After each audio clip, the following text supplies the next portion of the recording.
Through the rain. Elliot wasn't having a good day. The rain was unrelenting, the kind that seemed to pour from the sky without pause, drenching everything in its path. He sprinted through the narrow streets of Windhaven, a small town nestled along the east coast, his coat flapping behind him and his shoulders soaked through.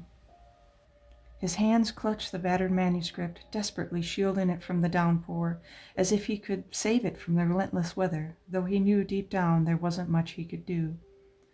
It wasn't just the rain. Everything felt off. Elliot had been working on his novel for months, pouring his heart into every sentence, every page. He knew his character inside and out, but when it came to the story as a whole, he wasn't sure it was good enough. He'd read it a dozen times, revisiting, editing, and second-guessing himself. Every time he thought he was close to something great, doubt crept in. His fingers tightened around the manuscript. He had promised Margie, the owner of the town's independent bookstore, that he would drop off his manuscript for her to consider for the local author spotlight. It was a big deal for him, his first real opportunity for public exposure, but with the storm, the damp, and his growing doubts, he wasn't sure it was even worth it. The wind whipped around him, sending a gust of water into his face. He cursed under his breath. It seemed like everything was conspiring to stop him from moving forward. The storm had delayed him, and now the manuscript was at risk of becoming a soggy pile of illegible words. He looked ahead, seeing the familiar sign for Margie's store hanging in the misty air. He rounded a corner too quickly, trying to make up for lost time, and collided with someone. There was a soft thud as groceries flew through the air, red tomatoes and loaves of bread tumbling across the slick pavement. Elliot staggered back, his heart racing in his chest. "Oh no, I'm so sorry. I wasn't looking where I was going," he exclaimed, his face flushing with embarrassment. The woman he bumped into blinked, momentarily stunned by the collision, but quickly recovered. She was young, with bright auburn hair that hung in wet curls around her face. Despite the chaotic situation, she was smiling, her warm hazel eyes meeting his with a mix of surprise and amusement. "It's fine, no harm done," she said, trying to gather her scattered groceries, "though you did give my tomatoes a good run for their money." Elliot's face flushed deeper. "I really didn't mean to. Let me help." He knelt down quickly, picking up a runaway tomato, and in the process their hands brushed. The brief contact sent an unexpected jolt of electricity up his arm. He looked up, meeting her eyes again. "Thank you," she said softly, smiling with a hint of amusement. "You're definitely good at making sure the important items stay safe." Elliot laughed nervously. "I don't think anyone has ever said that about me before." She raised an eyebrow.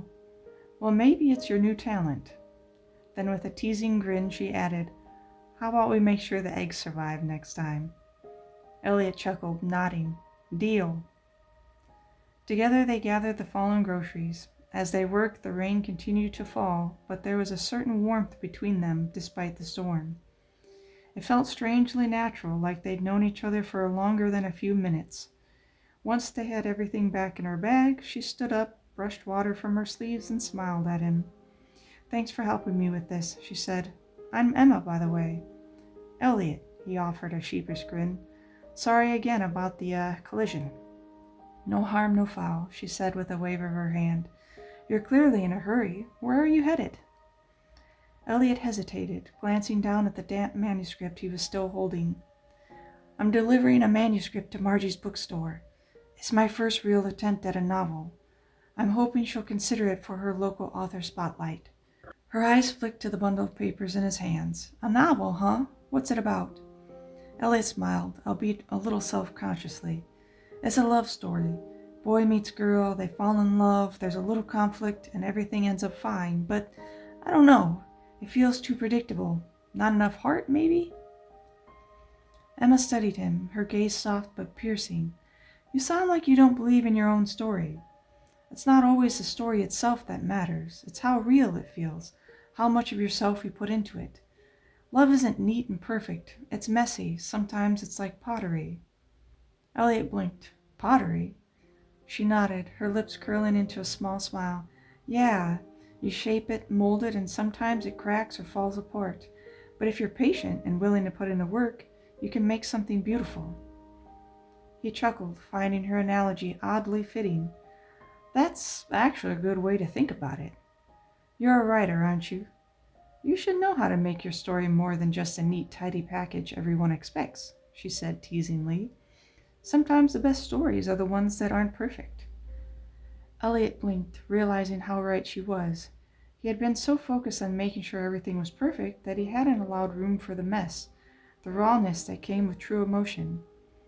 "I guess you're right," he said, almost to himself. "I've been too afraid to make it messy." Emma shrugged. "Nothing worth doing comes easily. You'll figure it out. You've got the bones of something good. Now you just need to let it breathe."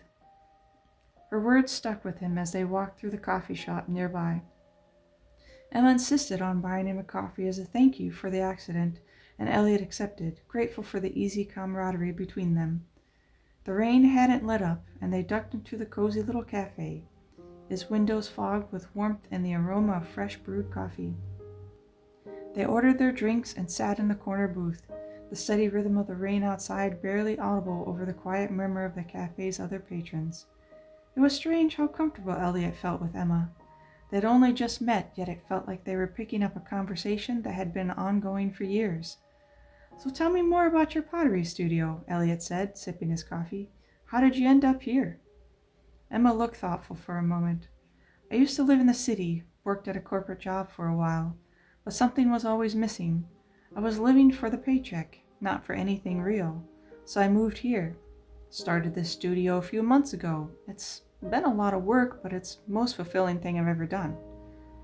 "That sounds like a huge leap," Elliot said, impressed. "I don't know if I could just walk away from everything and start fresh." Emma gave him a knowing smile. "It's not easy, but you have to take risks if you want something more than what you already have." She took a sip of her coffee. "So what about you? What's the story behind your writing?" Elliot shifted, feeling the weight of her question. "I guess I've always wanted to write, but life kept getting in the way. I had the ideas, but never the time or the courage. This novel? It's the first time I've ever really committed to something, no excuses." She nodded slowly, looking out the window as the rain continued its steady beat against the glass. "I think the best things happen when you let yourself take risks, when you stop being afraid of what might go wrong." Elliot found himself drawn to her words, the conviction in her voice giving him a sense of clarity he hadn't had before. "You're right. I've been holding back because I'm scared of failing." Emma smiled, a gentle yet firm expression. "Failing is part of it, but not trying at all? That's the real failure." They sat in a comfortable silence for a while, sipping their drinks. The rain outside began to ease up, a soft drizzle now pattering against the window. As the cafe started to empty, they got up to leave, and Emma smiled at him. "You should stop by my studio sometime. I can show you how to throw clay, teach you the basics. It's a good way to get your hands dirty without worrying about being perfect." Elliot laughed, his chest feeling lighter. "I'll take you up on that." Over the next few weeks, Elliot and Emma grew closer. They spent long afternoons at Emma's pottery studio, where Elliot learned to shape clay and smooth out its imperfections under the patient instruction. He found it surprisingly meditative, and it helped him channel his thoughts and frustrations in a way that was different from writing. The studio, with its open windows, warm kiln scent, and soft, quiet music, became a sanctuary for him. In return, Elliot helped her with promoting her studio. They brainstormed ideas for workshops, worked on flyers, and even helped set up the website for her growing business. They both found a rhythm together, one of understanding, a quiet collaboration. Emma had never imagined a partnership like this, but Elliot's energy balanced hers in a way she hadn't expected. They shared a mutual respect for each other's work, and it deepened their connection. Elliot, for the first time in a long time, started to believe in himself again. His manuscript was slowly taking shape, and the messy drafts didn't feel so bad anymore. There was beauty in imperfection, and allowing things to evolve naturally. He was no longer afraid to make the wrong choices, and that shift in mindset extended into other parts of his life. One evening, after a particularly successful pottery class at Emma's studio, they were sitting together in the quiet, the flickering light of candles casting soft shadows around them. The room was alive with remnants of creativity, pieces of clay, brushes, and pottery tools scattered across the table. "You've changed," Emma said quietly, her eyes focused on his face as she reached for the teapot to refill their cups. "You're not as closed off as you used to be." Elliot blinked, surprised by the observation. "Really?"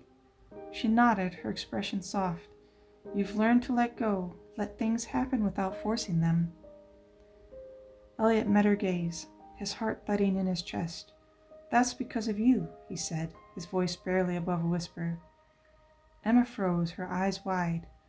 The world seemed to stop for a moment as their eyes locked. Slowly, Elliot leaned forward, and for the first time it felt right. She met him halfway, and their lips brushing together in a soft kiss, the kind that carried with it the weight of everything unsaid, the connection they both felt growing since the rainy morning. The kiss deepened, full of promises and unspoken understanding, and as they pulled away they both knew, whatever came next, they would face it together. The quiet of the studio wrapped around them, broken only by the distant sound of rain tapping gently against the windows. Emma's fingers lingered on Elliot's arm, and in that touch there was something timeless, a sense of belonging. For a moment neither of them spoke.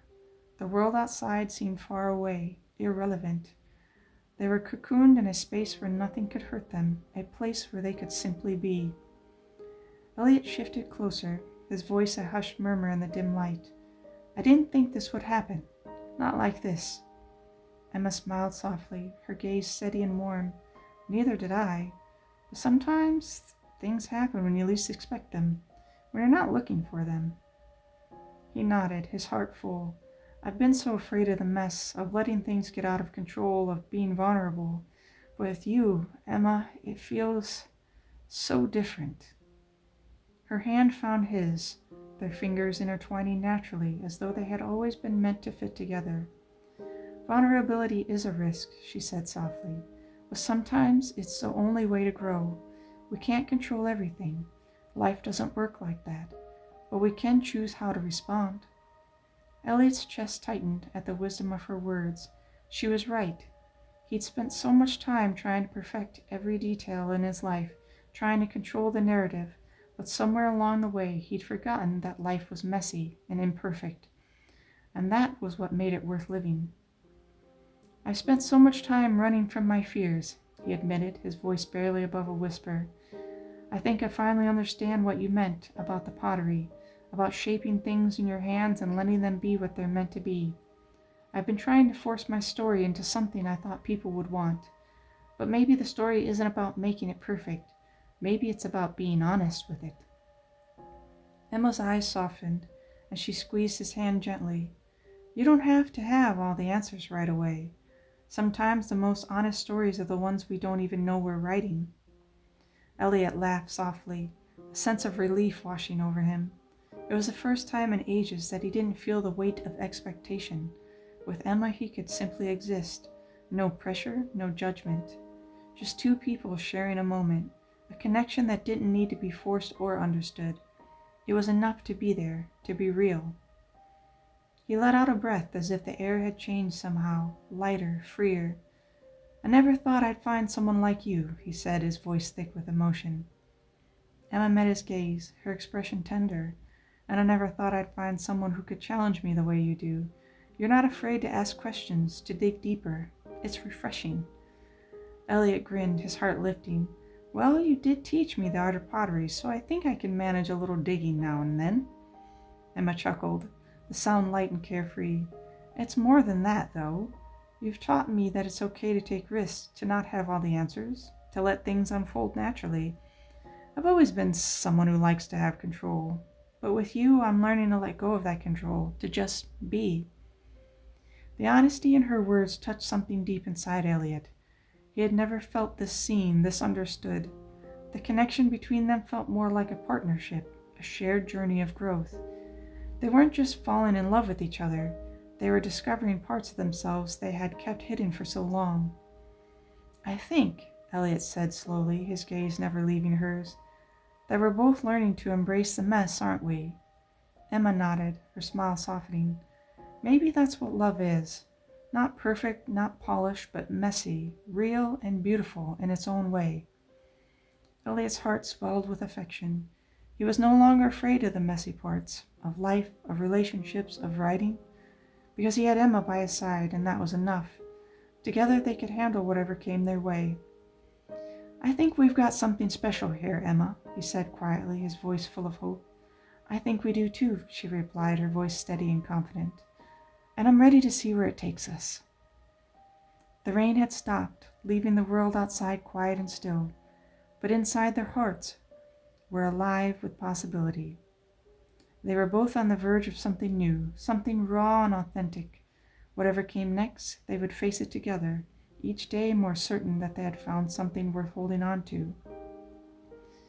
A year later, Elliot's debut novel was published, a local bestseller at Margie's bookstore. On the first page of every copy, the dedication read, "To the woman who taught me to love through the rain." Emma's pottery studio flourished as well, becoming a beloved part of the community, where people came to create, to connect, and to learn. The studio became a haven, a place of self-expression, where those who visited could shape the clay of their lives, just as Emma had shaped her own. Together, they had shaped not just their own stories, but the lives of everyone around them. And in the quiet town of Windhaven, Elliot and Emma's love continued to grow, just like the pottery they had shaped together, one imperfect, beautiful piece at a time.